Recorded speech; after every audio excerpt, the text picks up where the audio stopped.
Assalamualaikum warahmatullahi wabarakatuh. Selamat pagi, Bapak atau Ibu dan teman-teman lainnya yang berbahagia. Pertama-tama, marilah kita panjatkan puji syukur kehadirat Allah Subhanahu wa taala karena telah memberikan rahmat sehingga kita dapat berkumpul di webinar kita kali ini. Perkenalkan, nama saya Ahmad Khairi yang akan bertugas sebagai moderator dalam diskusi webinar kita kali ini. Adapun narasumber kita kali ini yaitu Apoteker Hapsyarina SSI M-Farm. Baik, teman-teman, langsung saja kita mulai ke sesi yang pertama adalah pembukaan. Sebelum itu mari kita mengucapkan basmalah bersama-sama. Selanjutnya, penyampaian materi, saya persilakan untuk Apoteker Hapsyarina membacakan materi yang pertama. Silakan. Baik, terima kasih moderator. Assalamualaikum, selamat pagi teman-teman semua. Alhamdulillah, kita masih dipertemukan di pagi yang cerah ini, seperti cerahnya senyum-senyum teman-teman sekalian. Mungkin tadi sudah cukup ya perkenalannya. Saat ini saya bertugas sebagai apoteker ahli madya di UPTD RSUD Haji Abdul Manan Simatupang. Saya akan memberikan materi saya. Baik, saya akan share materi saya.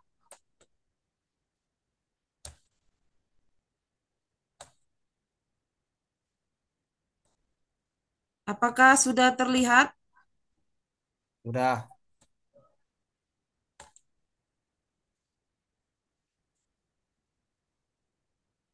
Alhamdulillah, waktu yang diberikan kepada saya untuk materi pertama yaitu 30 menit, dilanjutkan materi kedua 30 menit, dan kemudian dilanjutkan untuk diskusi tanya jawab selama 30 menit.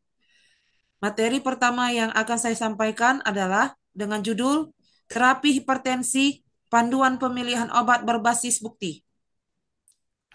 Hipertensi, definisinya adalah kondisi tekanan darah yang melebihi dari nilai normal yang dapat menyebabkan kerusakan pada organ-organ tubuh seperti ginjal, jantung, dan otak. Hipertensi juga sebagai tekanan darah sistolik TDS lebih besar atau sama dengan 140 mmHg dan atau tekanan darah diastolik TDD besar atau sama dengan 90 mmHg pada pengukuran di klinik ataupun fasilitas pelayanan kesehatan. Ini adalah epidemiologi dari hipertensi. Patofisiologi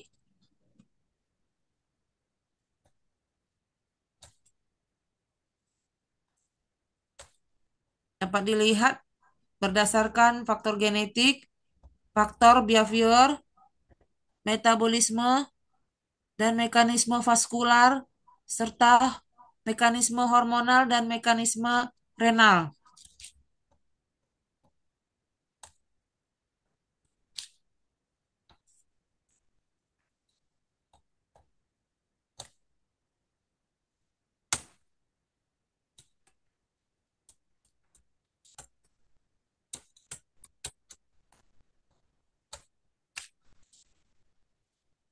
Konsekuensi klinis dari hipertensi, yaitu terjadi pada organ mata, mikrovaskular remodeling, hipertensif retinopati.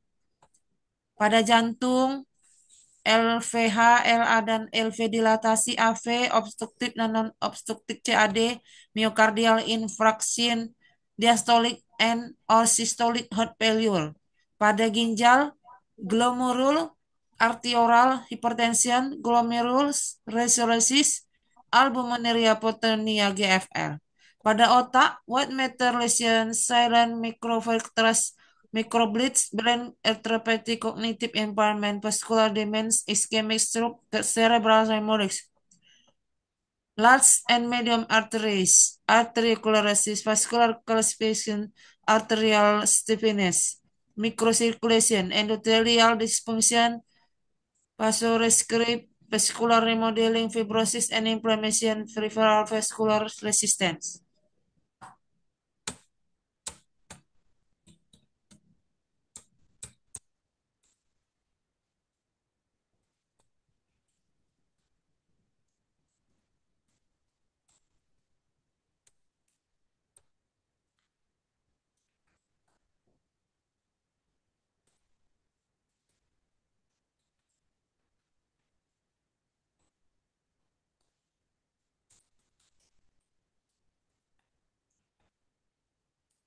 Pengukuran tekanan darah dapat dilakukan di rumah, di kantor, dan pada ambulatori. Referensinya yaitu pada kantor non-elevated BV kecil dari 120/70, pada home kecil dari 120/70, daytime kecil dari 120/70, 24 jam ABFM kecil dari 115/65, dan nighttime kecil dari 110/60. Selanjutnya dapat dilihat pada tabel pada elevated BV dan hypertension. Treatment pada hipertensi. Kenapa? Yaitu untuk menurunkan resiko penyakit kardiovaskular, quality of life, dan mencegah kematian dini. Bagaimana caranya? Yaitu pertama, elevated BP, stratifikasi risiko, mengatur pola hidup, hipertensi dengan non farmakologi dan farmakologi kombinasi awal, mengontrol faktor risiko penyakit kardiovaskular. Tata laksana hidup sehat, pembatasan konsumsi garam dan alkohol, natrium kecil dari 2 gram per hari setara dengan 5-6 gram NaCl per hari atau 1 sendok teh garam dapur setara dengan 3 sendok teh MSG. Peningkatan konsumsi sayur dan buah, penurunan berat badan dan menjaga berat badan ideal. Indeks massa tubuh 18,5 sampai 22,9 kg per meter kuadrat. Aktivitas fisik teratur ringan sampai sedang. Minimal 30 menit sehari dan berhenti merokok. Pemilihan obat yang tepat menjadi kunci keberhasilan pengendalian hipertensi. Dengan pendekatan berbasis bukti, kita dapat mengoptimalkan pengobatan untuk mencegah komplikasi serius seperti stroke, serangan jantung, gagal ginjal yang sering menjadi akibat dari hipertensi yang tidak terkontrol. Tata laksana pengobatan hipertensi berdasarkan JNC Hypertension adalah sebagai berikut. Pasien dewasa dengan umur lebih besar dari 18 tahun dengan modifikasi gaya hidup, tidak memiliki diabetes atau CKD,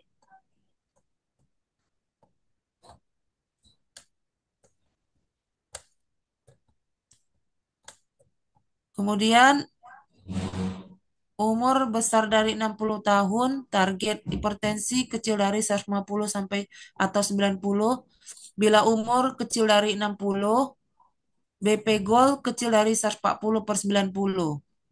Bila pada pasien diabetes yang disertai pasien hipertensi yang disertai dengan diabetes atau CKD, semua umur diabetes tanpa CKD, target tekanan darah kecil dari 140/90. Sementara yang terdiri dari CKD dan diabetes, target tekanan darahnya kecil dari 140/90. Berikan ACEI atau ARB sendirian atau kombinasi.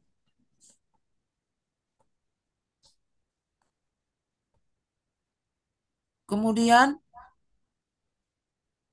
jika tekan darah belum tercapai, modifikasi gaya hidup bisa ditambahkan pengobatan lain seperti ACEI, ARB, CCB, dan Tiazid. Jika juga belum tercapai, modifikasi gaya hidup dan titrasi, pilih obat seperti beta blocker, aldosteron antagonis, dan yang lain. Titrasi obat ini semaksimal mungkin. Kemudian jika belum juga tercapai, modifikasi gaya hidup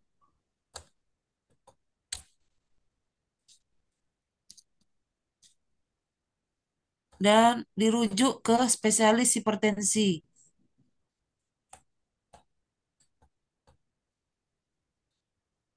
Pilihan obat untuk hipertensi. ACE inhibitor atau ACEI, angiotensin receptor blocker ARB, thiazid diuretik, calcium channel blocker CCB.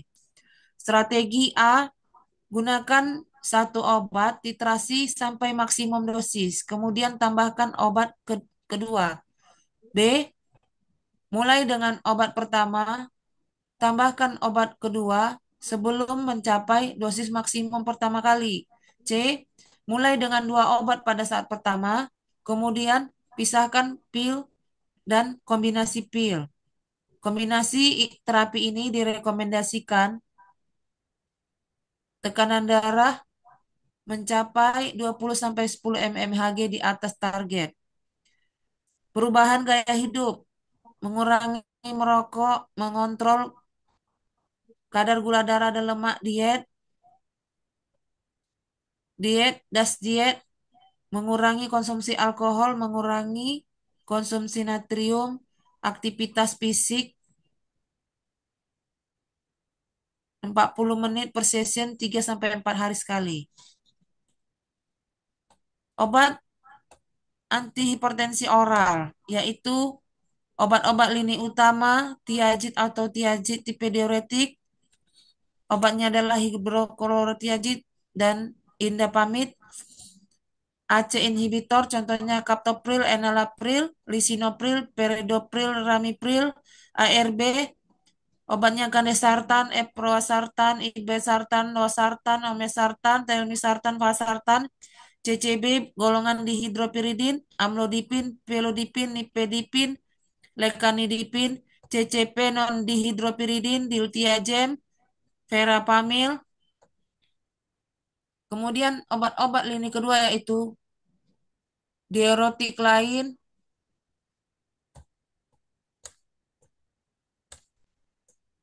diuretik loop, contohnya furosemid, torsemid, diuretik hemat kalium, contohnya amlorid, triamarenol, diuretik antagonis aldosteron, obatnya efleneron, spironolakton, dan beta blocker kardioselektif, obatnya atenolol, bisoprolol, metoprolol tartrat.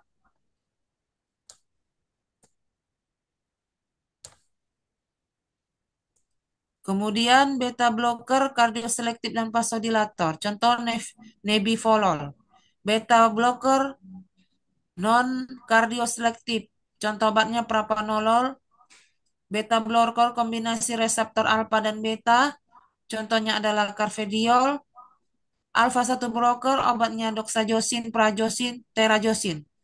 Sentral alpha 1 agonis dan obat sentral lainnya, contoh obatnya adalah metildopa dan klonidin. Direct vasodilator obatnya hidralazin dan minoxidil.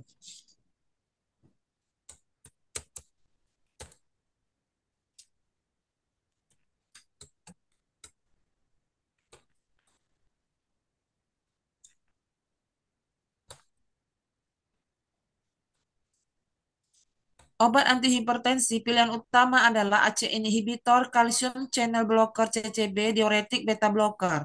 Pilihan tergantung komorbiditas. Diabetes digunakan ACEI atau ARB. Untuk pasien gagal ginjal digunakan ACEI. Obat antihipertensi. Indikasi pada serangan jantung, pilihan pengobatan ACII atau ARB, tambah beta blocker, tambah diuretik, tambah spironolakton. Clinical CAD post MI, obat yang digunakan ACII atau ARB dan beta blocker. CAD digunakan ACEI, beta blocker, diuretik, dan calcium channel blocker. Penderita diabetes digunakan ACEI atau ARB, CCB, calcium channel blocker, dan diuretik.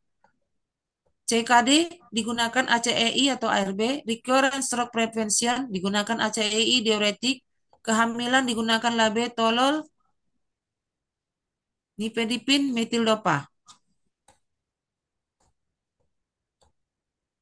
Pengobatan monoterapi pada target tekanan darah 120 20 sampai 170 per 70 sampai 139 per 89 mmHg. Umur besar atau sama dengan 85 tahun. Dosis rendah kombinasi ACII atau ARB, CCB, diuretik kelas 1, kontrol selama 1-3 bulan.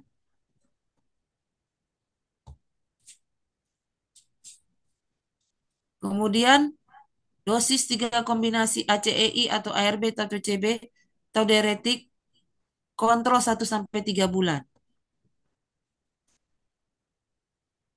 Kemudian tahap yang lain beta blocker diberikan untuk indikasi angina post myocardial infarction, systolic heart failure.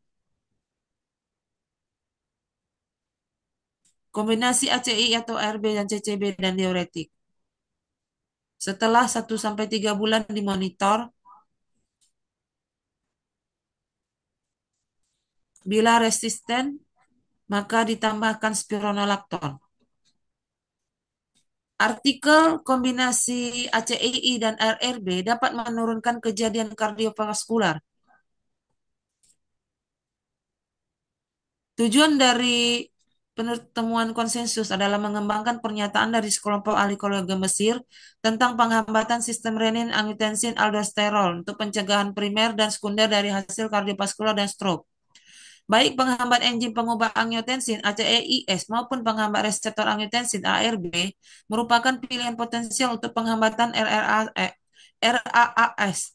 Tetapi agen-agen ini memiliki mekanisme aksi yang berbeda dan oleh karena itu berbeda dalam efek kardioprotektifnya.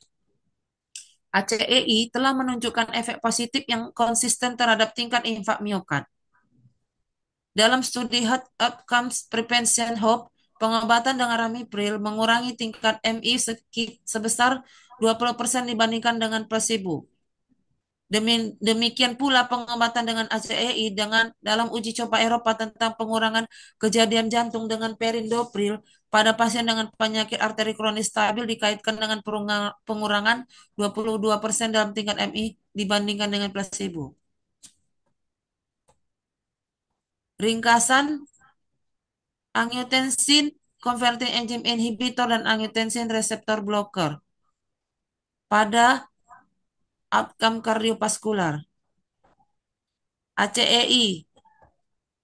ACEI pada infarction miokardial mengurangi insiden MI, menunjukkan STEMI dan NSTEMI with LV dysfunction diabetes mellitus.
Baik, terima kasih kepada Apoteker Apsarina yang telah memaparkan materinya.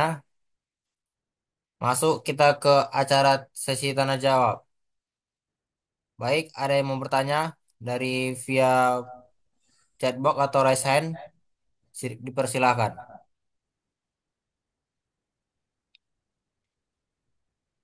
Baik, jika tidak ada, demikianlah webinar kita kali ini. Sebagai moderator, saya minta maaf atas kekurangan. Wassalamualaikum warahmatullahi wabarakatuh. Nah, demikian paparan materi yang dapat saya sampaikan.